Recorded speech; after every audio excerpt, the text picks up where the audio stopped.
Assalamualaikum dan salam Malaysia Madani. Nama saya Nur Aisyah Nabiha binti Muhammad Zafar dari SMK Sultan Abdul Jamil akan membincangkan 5 ciri murid sejahtera Rancangan Pendidikan Malaysia.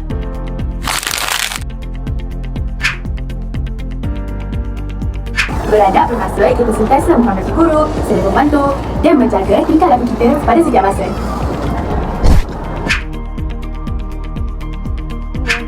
Berilmu bermaksud kita rajin belajar dan sentiasa mencari pengetahuan yang baru. Berkemahiran pula, tak perlulah pandai membuat kecap balik dan mengetahui macam mana cara guna alat tersebut. Korang tahu tak apa benda ni?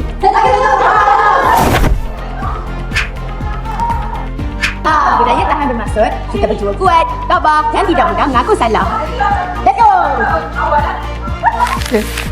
Berkeyakinan pula kita percaya pada kebenaran diri dan berani terhadapan.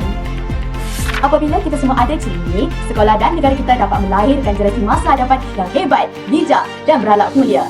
Ingat, murid sejahtera, sekolah ceria, negara jaya. Sekian, terima kasih.